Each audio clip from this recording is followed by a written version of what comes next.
Hello, class 9 students. Today we are going to start our first chapter, subject science, part physics.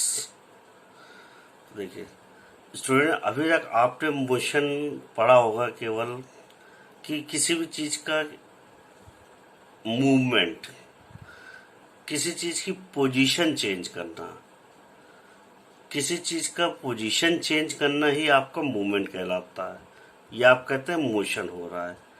लेकिन आप motion को better way में पढ़ेंगे यहाँ पे। अब बेटर वे में पढ़ने का मीनिंग क्या है, देखिए अगर आप इस कार वाले डायग्राम को देखते हैं, फर्स्ट कार वाले डायग्राम को, और आपको पता है मोशन की डेफिनेशन है जब कोई चीज़ अपनी पोजीशन चेंज करती है। लेकिन क्या आप इस वाले डायग्राम में देख के स्टूडेंट बता सकते हैं कि कार मूव कर रही है या नहीं मूव कर रही है? देखिए आप यहाँ पे कार्स के एग्जॉस्ट को देख के ये तो कह सकते हैं कि सपोज कीजिए कार मूव कर रही है, लेकिन कार मूव कर रही है या नहीं कर रही है ये जरूरी नहीं है, क्योंकि हो सकता है कार अपने स्टार्ट पोजीशन पे हो जिससे इंजन उसका रन कर रहा हो, लेकिन वो एक पोजीशन से दूसरी पोजीशन पे जा नहीं रही हो, या फिर कार मूव भी कर सकती है। तो आप देखिए फर्स्ट वाले डायग्राम में आप देख के ये नहीं स्पेसिफाई कर सकते कि कार मूव कर रही है या नहीं मूव कर रही है, और ऐसा इसलिए है क्योंकि यहाँ पे आसपास ऐसी कोई भी चीज़ नहीं है जिसको हम देख के बता सकें कि कार उसके रिलेटिव दूर जा रही है या पास आ रही है या वहीं पर रुकी हुई है। तो इसलिए आपने इस डायग्राम में देखा कि केवल कार के एग्जॉस्ट पाइप को देख के और इस पर्सन को देख के हम ये नहीं बता सकते हैं कि कार एक्चुअली स्टॉप पोजीशन पे है या मूव कर रही है या नहीं कर रही है। तो देखिए जब भी हम मोशन की बात करते हैं तो मोशन हमेशा हमारा रिलेटिव कहलाता है। आपको हमेशा याद रखना है, motion is always a relative term. Relative term मतलब आपको मोशन हो रहा है या नहीं हो रहा है, उसके रिलेटिव एक और ऑब्जेक्ट चाहिए होगा जिसके रिलेशन में आप बता सकते हैं कि कार मूव कर रही है या नहीं कर रही। अब देखिए आप सेकंड पॉइंट है। अब देखिए यहाँ पे क्या है, हाउस आपको पता है अपनी पोजीशन चेंज नहीं करता है, वो स्टेशनरी होता है। ट्री भी एक बार जहाँ पे वो है अपनी पोजीशन चेंज नहीं कर सकता है। और आप ये देख सकते हैं ये इलेक्ट्रिक पोल है या स्ट्रीट लैंप है या स्ट्रीट लाइट, जिसकी पोजीशन नहीं चेंज होती है। या आप ये कह सकते हैं रोड साइड पे जो पार्क है वहाँ पे ये जो आपके स्विंग हैं इनकी भी पोजीशन चेंज नहीं होती है। तो आपने देखा इनकी पोजीशन चेंज नहीं होती है, बट कार मूव कर सकती है, अपनी पोजीशन चेंज कर सकती है।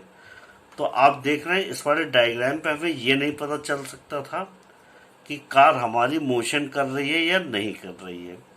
लेकिन अब अगर आप देखते हैं इस वाले डायग्राम को, तो अगर आप देखते हैं कार हमारी इन चारों में से किसी से भी दूर जा रही है, मीन्स कुछ डिस्टेंस कवर कर रही है, या पोजीशन चेंज कर रही है, मतलब ये कार ट्री से कुछ दूर जा रही है या इसके पास आ रही है। तो आप देख रहे हैं इन चारों में से कोई भी एक ऑब्जेक्ट है, हम उसको क्या मान सकते हैं, रेफरेंस पॉइंट मान सकते हैं, जिसके रिलेशन में या रिलेटिव हमारी कार अगर दूर जा रही है तो हम मानते हैं कार मूव कर रही होगी, और अगर पास आ रही है तो भी हमारी कार मूव कर रही होगी। तो आपने देखा मोशन इस वाले डायग्राम में हम नहीं बता सकते हैं, और मोशन इस वाले डायग्राम में बता सकते हैं। और आपको बताया मोशन क्या होता है, चेंज ऑफ पोजीशन। और चेंज ऑफ पोजीशन बताने के लिए हमें एक देखिए चेंज ऑफ पोजीशन बताने के लिए हमको एक रेफरेंस पॉइंट चाहिए होता है, और रेफरेंस पॉइंट वो हमारी एक ऐसा फिक्स पॉइंट या स्टेशनरी ऑब्जेक्ट जिसकी पोजीशन चेंज नहीं होती है, एक बार जो वहाँ है बस वो हमेशा वहीं रहता है। तो आपने देखा रेफरेंस पॉइंट क्या बन जाता है हमारा, reference point is a fix point used to determine motion. तो अब देखिए यहाँ पे हमारा रेफरेंस पॉइंट क्या है, ऐसा स्टेशनरी पॉइंट जिसकी पोजीशन चेंज नहीं होती है और उसके रिस्पेक्ट में हम अपनी कार की या कोई ऐसा ऑब्जेक्ट जो मूव कर सकता है डिटरमाइन कर पाते हैं कि वो चीज़ मूव कर रही है या नहीं मूव कर रही है। तो इसलिए आपने देखा मोशन होता है change of position of an object with respect to some stationary और रेफरेंस पॉइंट। और यहाँ पे हमारे स्टेशनरी ऑब्जेक्ट हैं हाउस, ट्री, स्ट्रीट लैम्प या पार्क में स्विंग।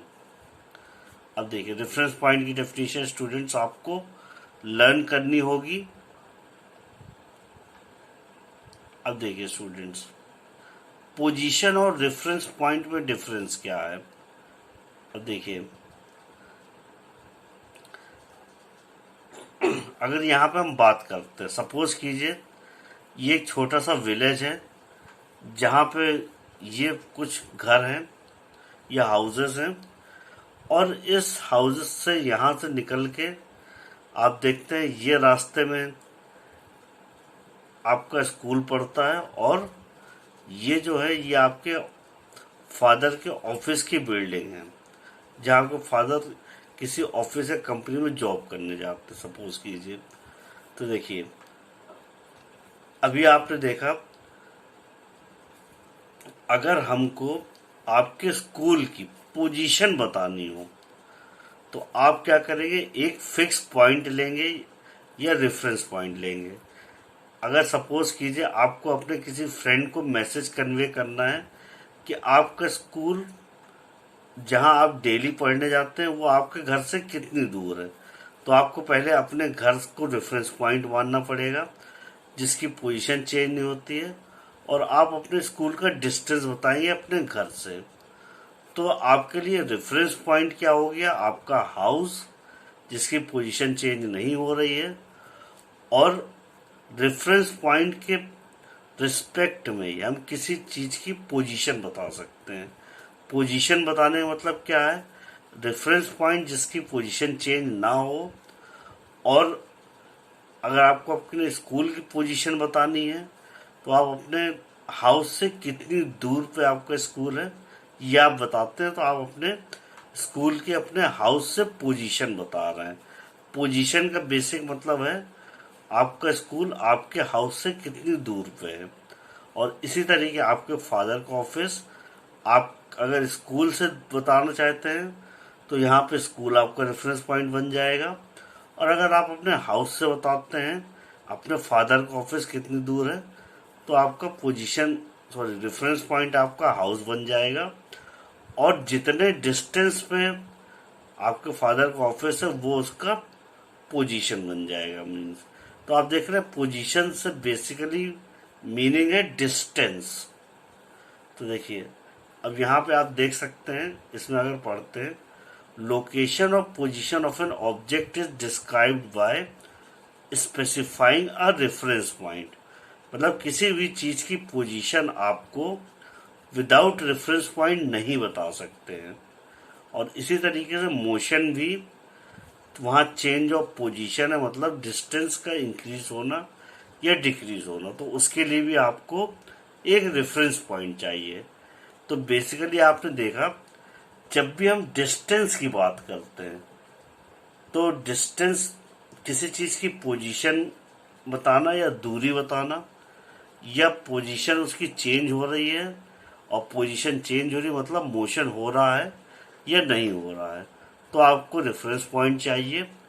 तो देखिए आपने देखा रेफरेंस पॉइंट बहुत ज़्यादा इम्पोर्टेंट रोल प्ले करता है हमारे डिस्टेंस या मोशन को स्टडी करने के लिए। तो इसलिए स्टूडेंट्स आपको रेफरेंस पॉइंट की डेफिनेशन हर हाल में याद करनी है। अब देखिए इसमें रेफरेंस पॉइंट को समझाया गया है। देखिए जैसे आपका स्कूल माना कि 5 किलोमीटर अवे है from your home in a city, so we have specified the position of school with respect to your house. तो यहाँ पे इस एग्जाम्पल में आपका हाउस या होम क्या हो गया, रेफरेंस पॉइंट हो गया। अब देखिए यहाँ पे आप इसमें देख सकते हैं, हम लोग कोई बेसिकली ज़रूरी नहीं है कि रेफरेंस पॉइंट आपका एक ही होना चाहिए। हो सकता है ये जो जहाँ पे कुछ एक मतलब गार्डन है, या आपका एक कह सकते हैं गार्डन, या कोई एक गार्डन है जहाँ पे जिसको आप रेफरेंस पॉइंट मान सकते हैं। तो स्टूडेंट रेफरेंस पॉइंट जरूरी नहीं कि आपका हाउस ही हो। रेफरेंस पॉइंट यहाँ पे आपका कोई भी हो सकता है जिसकी पोजीशन फिक्स होनी चाहिए। तो देखिए चाहे आप कोई एक गार्डन ले लें, चाहे पार्क ले लें, चाहे आप हाउस ले लें। और देखिए यहाँ पे जैसे क्या है, अगर आप अपने स्कूल को रेफरेंस पॉइंट लेते हैं तो स्कूल से हाउस कितनी दूर है आपका, या फिर आपके पापा का ऑफिस। तो यहाँ पे देखिए हम लोग we could have chosen other reference point according to our convenience. तो देखिए हम लोग अपनी कन्वीनियंस या अपनी आसानी के हिसाब से अपना रेफरेंस पॉइंट चूज कर सकते हैं। बस रेफरेंस पॉइंट का यूज क्या है आपका, रेफरेंस पॉइंट का यूज होता है किसी भी ऑब्जेक्ट की पोजीशन को स्पेसिफाई करना या फिर मोशन को स्पेसिफाई करना। और स्टूडेंट अब हम लोग, ये तो आपका था फिजिकल एस्पेक्ट, मीन्स फिजिक्स क्या कहती है मोशन के बारे में। और स्टूडेंट फिजिक्स के साथ साथ आपको मैथ्स इंक्लूड करना होता है फिजिक्स में। मतलब फिजिक्स आपकी साइंस है जो मैथ्स और नेचुरल वर्ल्ड को एक साथ जोड़कर पढ़ते हैं हम लोग। तो यहाँ पे देखिए अब देखिए यहाँ पे students, we need to specify reference point called origin. तो आपने देखो जब आपने ग्राफ पढ़ा था तो वहां पे आप कोई भी चीज की पोजीशन एक रेफरेंस पॉइंट होता था, उसके अबाउट बताते थे, और वहां पे उस रेफरेंस पॉइंट को हम लोग बोलते थे ओरिजिन। तो देखिए फिजिक्स में अगर आप नॉर्मल वर्ल्ड की बात करें तो रेफरेंस पॉइंट जो स्टेशनरी पॉइंट होता है वो आपका रेफरेंस पॉइंट कहलाता है, जो पोजीशन बताता है। अगर आप ग्राफिकली बात करते हैं तो ग्राफ में आपका रेफरेंस पॉइंट ओरिजिन होता है, ये आपको याद रखना है। अब देखिए अब आते हैं टॉपिक पे डिस्टेंस एंड डिस्प्लेसमेंट। आपको याद रखना है डिस्टेंस और डिस्प्लेसमेंट में डिफरेंस, ये इंपॉर्टेंट है। अब देखिए डिस्टेंस और डिस्प्लेसमेंट डिफरेंस क्या है। देखिए जैसे मान लिया आप एक सिटी से दूसरी सिटी में, और ये जो आपका ब्लू लाइन है ये शो कर रहा है रोड। चाहे आप इस सिटी से इस सिटी पे चाहे आप बाय रोड जा सकते हैं, और हो सकता है इस सिटी से दूसरी सिटी आप बाय प्लेन जा सकते हैं। तो आप स्टूडेंट समझेंगे। और रोड्स आपने देखा होगा, आपके जो रोड्स होते हैं वो एक स्ट्रेट लाइन में नहीं होते, उसमें कुछ टर्न्स होते हैं।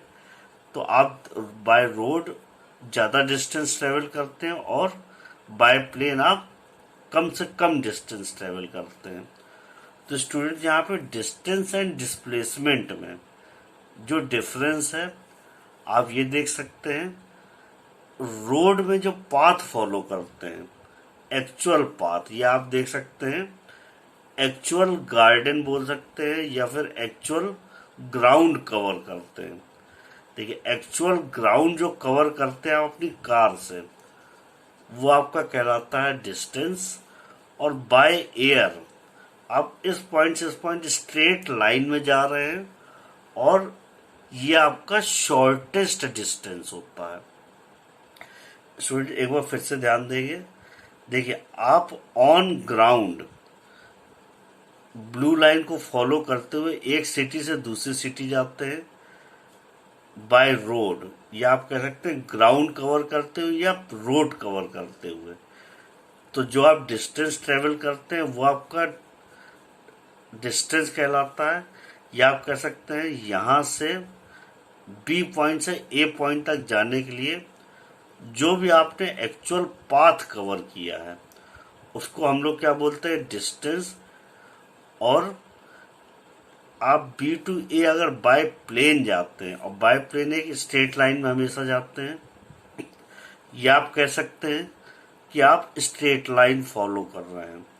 तो जो स्ट्रेट लाइन या स्ट्रेट पाथ फॉलो कर रहे हैं, और आपको पता है स्ट्रेट पाथ सबसे शॉर्टेस्ट पाथ होता है, और जो शॉर्टेस्ट पाथ होता है उसको हम लोग डिस्प्लेसमेंट बोलते हैं। तो आप देख रहे हैं यहाँ पे क्या है, बी टू ए, आपने यहाँ बी से स्टार्ट किया है, तो आपका इनिशियल पाथ क्या हुआ, बी हुआ।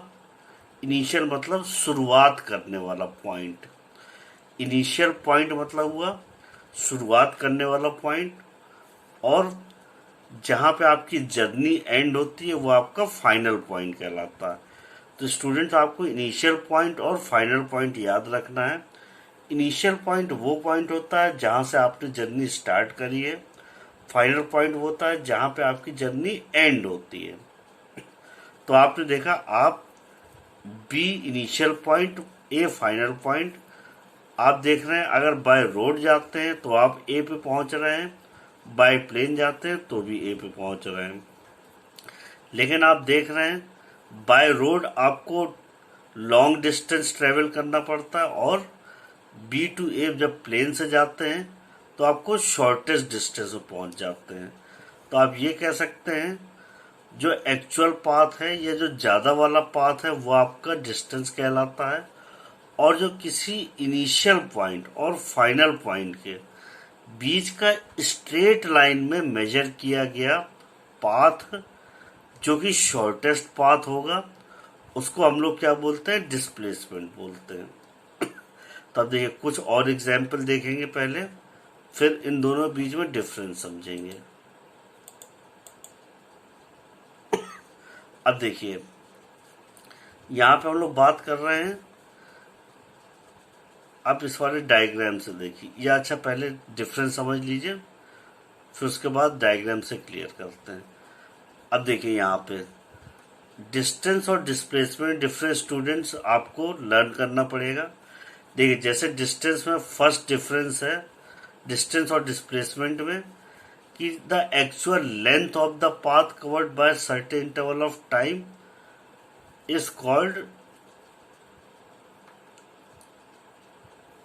डिस्टेंस। देखिए यहाँ पे actual length of the path covered by certain interval of time is called, यहाँ पे student distance travel by the body miss हो गया है, तो आप लोग याद रखेंगे डिस्टेंस होता है actual length of the path covered by the certain interval of time is called distance travelled by the body. मतलब एक्चुअल, जैसे ये देखिए इस डायग्राम में जो एक्चुअल पाथ बॉडी कार से गई थी, तो वो एक्चुअल पाथ जो उसने ट्रेवल किया है ऑन रोड वो आपका डिस्टेंस है, और बाय एयर जो डिस्टेंस शॉर्टेस्ट डिस्टेंस ट्रेवल किया है वो आपका डिस्प्लेसमेंट है। तो आप देखिए स्टूडेंट्स, अब देखिए स्टूडेंट यहाँ था actual length of path covered by certain interval of time is called distance travelled by the body, और ये आप देख रहे हैं shortest distance covered by a body in a particular direction, मतलब स्ट्रेट लाइन बोल सकते हैं आप, while moving from one point two another is called displacement. One point two another means initial point two final point. तो students आपको ध्यान रखना है यहाँ पे डिस्टेंस होता है, अगर आप कार से जा रहे हैं तो एक्चुअल पाथ जो आप ग्राउंड में ट्रेवल करते हैं उसको हम लोग डिस्टेंस बोलते हैं, और डिस्प्लेसमेंट शॉर्टेस्ट डिस्टेंस होता है जो कि स्ट्रेट लाइन में ट्रेवल करते हैं या पर्टिकुलर डायरेक्शन में, केवल एक ही डायरेक्शन होता है। स्ट्रेट लाइन का आप जानते हैं एक ही डायरेक्शन होता है। तो जो शॉर्टेस्ट डिस्टेंस स्ट्रेट लाइन में ट्रेवल करते हैं उसको हम लोग बोलते हैं स्टूडेंट्स डिस्प्लेसमेंट बोलते हैं, और डिस्प्लेसमेंट हमेशा दो पॉइंट के बीच में मेजर किया जाता है। एक बोलते हैं जहाँ से जर्नी स्टार्ट करते हैं वो आपका इनिशियल पॉइंट होता है, और जहाँ पे एंड करते हैं वो फाइनल पॉइंट होता है। तो स्टूडेंट्स आपको याद रखना है एक पॉइंट इन दोनों के बीच में, डिस्टेंस और डिस्प्लेसमेंट में। तो देखिए, आप B2 A गए, बी आपका इनिशियल पॉइंट है जहाँ से आपने जर्नी स्टार्ट करी, और ए आपका फाइनल पॉइंट जहाँ पे आपने जर्नी एंड करी। लेकिन आप गए थे एक्चुअली बाय कार, तो आप बाय कार रोड से जाएंगे, तो रोड से डिस्टेंस या जो आपका पाथ होगा वो ज़्यादा होगा। और अगर आप यही डिस्टेंस प्लेन से ट्रेवल करते तो आप B2A डायरेक्ट जाते। तो आप एक तरीके ये समझ लीजिए, बी आपका यहाँ इनिशियल पॉइंट है और ए आपका फाइनल पॉइंट है। लेकिन आप बाय कार ट्रेवल कर रहे हैं, तो आप कार से ट्रेवल करते हुए ब्लू लाइन को फॉलो करते हुए गए हैं, और अगर बाय प्लेन जाना होता तो आप डॉटेड लाइन को फॉलो करते। तो आप देखिए यहाँ पे जब भी डिस्टेंस की बात करते हैं तो आपने बाय कार कौन सा डिस्टेंस ट्रेवल किया है उसको हम लोग डिस्टेंस बोलते हैं, और बाय प्लेन जो डिस्टेंस ट्रेवल करते हैं शॉर्टेस्ट होता है उसको डिस्प्लेसमेंट बोलते हैं। तो आप एक चीज ध्यान रखेंगे स्टूडेंट्स, डिस्प्लेसमेंट मीनिंग होता है किसी इनिशियल पॉइंट, एक इनिशियल पॉइंट जहां से आप जर्नी स्टार्ट करते हैं, दूसरे फाइनल पॉइंट के बीच का शॉर्टेस्ट पाथ जो होता है वो आपका डिस्टेंस कहलाता है, और एक्चुअल पाथ जो आपने ट्रेवल किया होता है वो आपका डिस्टेंस कहलाता है। तो स्टूडेंट फिर से एक बार ध्यान दीजिए, डिस्प्लेसमेंट आपका होता है इनिशियल पॉइंट और फाइनल पॉइंट के बीच का शॉर्टेस्ट डिस्टेंस। और आप ध्यान देंगे बेटा स्टूडेंट्स, डिस्प्लेसमेंट में इनिशियल पॉइंट और फाइनल पॉइंट की बात करते हैं, और पाथ में इनिशियल पॉइंट जहां से स्टार्ट करते हैं और जहां तक पहुंचते हैं वहां से आप एक्चुअल पाथ की बात करते हैं। लेकिन डिस्टेंस डिस्प्लेसमेंट में जब बात करते हैं तो इनिशियल पॉइंट और फाइनल पॉइंट के बीच का शॉर्टेस्ट पाथ डिस्प्लेसमेंट होता है। चलिए स्टूडेंट, डिफरेंस आपको नेक्स्ट वीडियो में एक्सप्लेन करते हैं।